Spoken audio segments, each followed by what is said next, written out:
Bienvenue sur TPMY, c'est Samir. Aujourd'hui, on va parler un peu de l'actualité, précisément d'un streamer, TheQuinry, 78 TK. Vous allez comprendre pourquoi. J'avais fait pas mal de vidéos à l'époque. Bon, après il y a eu l'affaire Hanouna, il y a eu l'affaire Palmade, Lola et compagnie et tout ça qui, bon, forcément quand il y a de l'actualité assez grave et assez dramatique, forcément elle prend le dessus sur d'autres affaires beaucoup moins graves. Mais pour ceux qui se rappellent de ma chaîne et des vidéos que j'avais faites, j'avais pris parti, j'avais regardé certaines affaires vous allez voir, d'abus, d'hommes qui abusent de femmes. Et donc j'avais analysé un petit peu les choses en donnant mon point de vue là-dessus. Jusqu'alors, je me suis pas trompé, hein. Je me suis pas trompé.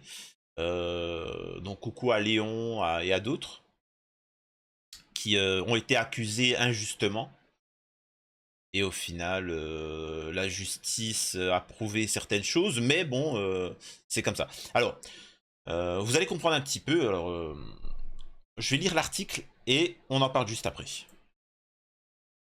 Une enquête ouverte pour viol contre le youtubeur TheQuinry78. Info Le Parisien. Une enquête a été ouverte par le parquet de Paris à la suite d'une plainte déposée dimanche par une femme qui affirme avoir été droguée et violée par le youtubeur. Après que celui-ci l'ait raccompagnée à son domicile, l'intéressé conteste les accusations. Une femme accuse le youtubeur et streamer Jawed Daouki, connu sous le pseudo TheQuinry78, sur les réseaux sociaux, de l'avoir droguée à son insu avant de la violer à son domicile. La victime présumée a porté plainte dimanche dernier au commissariat du 14e arrondissement. Et le parquet de Paris a immédiatement ouvert une enquête, a saisi le premier district de la police judiciaire de Paris. Les faits remontent à la nuit de samedi à dimanche, après que Jawed Daouki a fait la fête avec une connaissance sur le rooftop du Peninsula, un luxueux hôtel situé dans le 16e arrondissement de Paris avec vue sur la Tour Eiffel. Après une soirée alcoolisée, le youtubeur aurait accompagné la femme sur la route de son domicile où elle a perdu connaissance. Elle pense avoir été droguée à son insu, à l'aide d'un produit déversé dans son verre avant d'avoir été violée. Alors, c'est bien beau de penser, hein. Tu vois, c'est bien beau de penser. Mais on va te faire une prise de sang, il y a les cheveux, donc on va voir si tu as été drogué ou pas. Donc déjà, avant de tous s'emballer, on va déjà voir la chose, étape par étape. Mais bon. Contacté par le Parisien, Jawed Daouki, lui, conteste ces accusations et se dit très surpris à l'annonce de cette plainte. Il nie avoir drogué la femme, mais reconnaît avoir eu un rapport avec cette dernière, qu'il estime consenti. On a tous les deux bu plusieurs verres, témoigne TheQuinry78, qui assure que la femme en sa compagnie était à l'ouest et avait vomi à plusieurs reprises sous l'effet de l'alcool. Un vidéaste connu pour des contenus insolites. Déjà épinglé par le passé sur les réseaux sociaux pour sa relation amoureuse consentie avec une adolescente de 16 ans, enfin 17 ans, alors qu'il était âgé de 30 ans.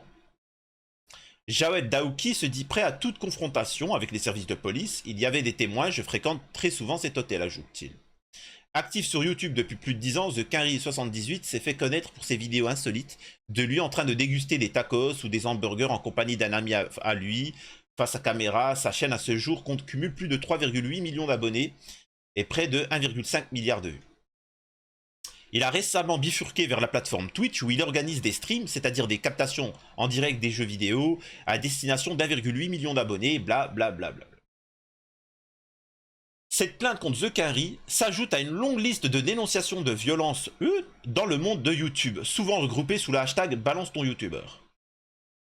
Bref, une fois ceci dit, qu'en est-il? Alors la version du jeune homme, elle est simple. C'est ils ont tapé une soirée, ils ont bu, elle était chaude, il était chaud. Ils ont passé une bonne soirée, ils ont bu, ils étaient défoncés. Ils sont partis chez la femme, chez la demoiselle. Donc ils ont passé la soirée ensemble. Ensuite, alors je crois que c'était pas lui qui conduisait, hein. Donc ensuite, le matin, Le matin, ben, elle l'a raccompagné. Tu vois, elle l'a raccompagné chez lui. Elle a dit ciao Jawad, c'était super bien. J'ironise, mais. Et après, elle aurait pris conscience que finalement, elle n'était pas consentante à posteriori. Enfin, donc voilà, donc c'est ça l'histoire. Je suis désolé de vous dire ça. C'est pas suffisant. C'est-à-dire que si effectivement il a des preuves que vous avez passé une soirée, alors il y en a qui vont dire que on peut, c'est malheureusement c'est cette société-là, qu'on peut a posteriori, après coup dire oui, mais finalement le consentement que j'ai donné, je n'ai pas signé de décharge écrite, hein. Tu vois, il fallait que je signe. Faut arrêter de déconner. Là, vous avez voulu tomber sur cet homme-là, comme tant d'autres, hein. Juan Branco, c'est la même chose. Juan Branco, il est venu, il a eu une relation avec une femme. Après coup, elle a expliqué que c'était un viol, alors que pas du tout. Alain Soral, la même chose. À chaque fois, on fait ce genre d'histoire. Quand on veut faire taire quelqu'un, ou quand une femme veut essayer de tirer de l'argent de quelqu'un ou autre, elle fait certaines, hein, je parle bien évidemment, certaines. Et vous pouvez voir la différence. Vous voulez voir la réalité, pourquoi c'est fake?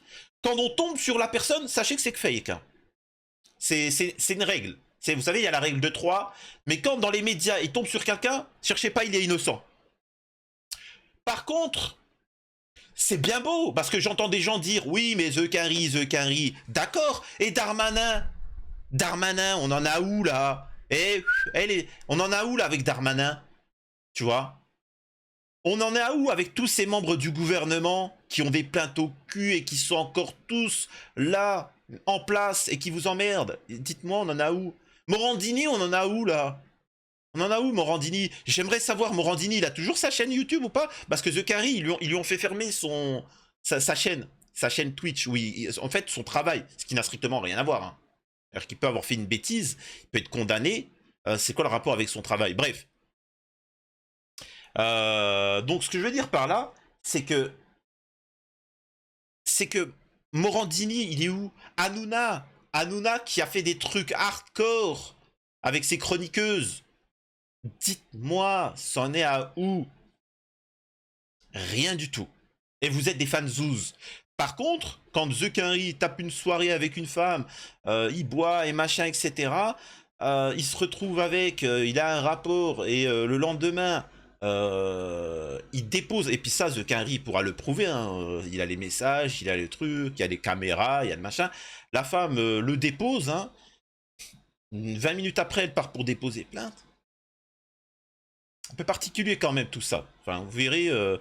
Et le problème de ces accusations-là, et c'est pour ça que moi je suis un peu comme ce qu'avait préconisé le président, le premier ministre de la Corée du Sud, qui avait dit il n'y a pas de souci, c'est horrible. Et vous me connaissez, là-dessus je suis radical, hein. Je peux pas dire sur YouTube ce que ces gens-là méritent, ceux qui abusent de femmes ou d'enfants ou autres. Vous me connaissez. Maintenant, il y a aussi ceux qui font des fausses accusations, je suis pour qu'ils ont une condamnation ferme. Le président de la Corée du Sud, lui, c'était 20 ans. Alors, il y en a qui vont dire c'est extrême, 20 ans. Ouais, mais 20 ans parce qu'en attendant, les mecs en face, ils perdent leur travail. Ça peut amener à des divorces, des fausses accusations, des divorces, les enfants ne vont plus voir, machin, etc. C'est comme le gars, je vais vous donner un autre exemple. Nous avons le premier qui a dénoncé les effets nocifs de la cigarette. Il y avait l'industrie du tabac aux États-Unis et il y en avait un grand responsable qui avait été mis à pied. Bon, il avait fait je sais plus quoi, machin, bon, il avait été mis à pied. Et ils lui ont mis la pression pour pas qu'il balance les effets de. Sauf que lui, il allait pas balancer. Ils ont tellement insisté qu'il a dit ok, je vais balancer. Donc ce pauvre, il a voulu faire le lanceur d'alerte, il a voulu dénoncer. Alors à l'époque, il faut savoir que la cigarette, tout le monde croyait que c'était bon pour la santé, hein. C'était pas que c'était bon pour la santé. Et donc, qu'est-ce qu'ils ont fait? Des petites filles de 14 ans qui ont expliqué que le monsieur, hein, il avait été un peu trop, il avait abusé d'elle. Donc forcément, pédo, donc il a perdu son travail, tout le monde l'humiliait, il n'y avait pas de preuves. Mais sa réputation était détruite. Et sa femme, qu'est-ce qu'elle a dit au bout d'un moment? Ouais, je préfère divorcer parce que il n'y a pas de fumée sans feu. Ces enfants, vous savez ce qu'ils ont dit? Papa, t'es une honte. Et il a voulu se suicider plusieurs fois. Mais il n'a pas lâché l'affaire. Il a continué. Et il a prouvé que le tabac c'était nocif. Et maintenant, si vous savez que le tabac c'est nocif, c'est grâce à cet homme-là. Et il en a... incroyable. Et il a prouvé que tout ceci était faux. Et les personnes, les petites filles ont témoigné qu'elles ont reçu de l'argent. Leurs familles ont reçu de l'argent pour dire des choses comme ça. Donc, faut s'accrocher. Et puis, il faut s'accrocher, ne pas vous faire laisser avoir par les accusations. Vous savez très bien, je prépare un livre sur Verdez, sur les pédos et certaines choses. Et dedans, j'explique aussi de faire attention à l'accusation, aux fausses accusations. Parce que c'est un moyen de faire taire des gens. Quand on a envie de faire taire quelqu'un, on donne une fausse accusation. Le temps que la personne puisse se défendre, etc., ah, le temps il est passé, on a ruiné sa visibilité, sa carrière ou autre. The Quinry fait partie de ces nombreux youtubeurs qui... ben, méfiez-vous. Méfiez-vous. Quand vous êtes une personnalité publique, et là, je tiens à préciser une chose, et là, les Français, petit à petit, vous allez voir, ça va arriver. Je vous le dis. Aux États-Unis, c'est commun, mais en France, c'est pas encore habituel. Tous les streamers, les gens qui gagnent beaucoup d'argent sur Twitch ou YouTube, les stars de télé, les trucs comme ça, avant tout rapport, c'est-à-dire qu'ils vont en boîte, ils vont s'amuser avec une femme, ou une femme va le draguer et il va kiffer, vous savez ce qu'ils vont faire? Ils vont lui dire, regarde, ça, c'est un document. Allez, donne-moi l'argent. Donne-moi l'argent. Ça, c'est la femme. Donne-moi le consentement écrit. Je sous-signé telle demoiselle, âgée de machin, je donne une photocopie de ma pièce d'identité, accepte d'avoir tel rapport avec un tel, d'accepter de faire ci, ça, ça, ça. Alors ça, au début, ça va être les personnalités, les stars qui font ça. Mais vous verrez que les relations hommes-femmes, maintenant, ça va être comme ça. Il faudra une décharge, j'accepte que d'avoir un machin. Voilà. Comme ça, vous êtes sûr que moi, dans 20 ans, la personne, elle vous dit pas, ouais, finalement, c'était un yol. Et ce qui est dingue, et ce qui est horrible, c'est que les femmes ou les enfants qui sont vraiment victimes, on ne les écoute jamais. C'est magique. C'est tout le temps magique. Le gars qui dit la vérité, on ne l'écoute pas. Le menteur, on l'écoute. C'est une société de merde. Je vous le rappelle, qu'en est-il de ces ministres? Pourquoi ils sont toujours en fonction? Pourquoi? Comment ça se fait? Qu'en est-il de Palmade? Qu'en est-il de Morandini? Qu'en est-il d'Hanouna? Qu'en est-il de Gilles Verdez à la rentrée quand je sortirai mon livre? Quand sera-t-il? Dites-moi. Ah, vous savez pas encore ce qui va être dit? Ok. N'hésitez pas à la rentrée, le livre sur Verdez va sortir. Et vous verrez, ça sera intéressant. Bon, s'ils me font pas taire avant, bien évidemment. Et pour ça, vous voyez bien que 100 000 abonnés qu'ils ont comme ça, sans aucune raison sur YouTube. C'est pour ça que je vous invite à me rejoindre sur Twitch, sur mes réseaux sociaux, sur Patreon surtout. Donc n'hésitez pas vraiment pour soutenir la chaîne de me rejoindre. Une fois ceci dit,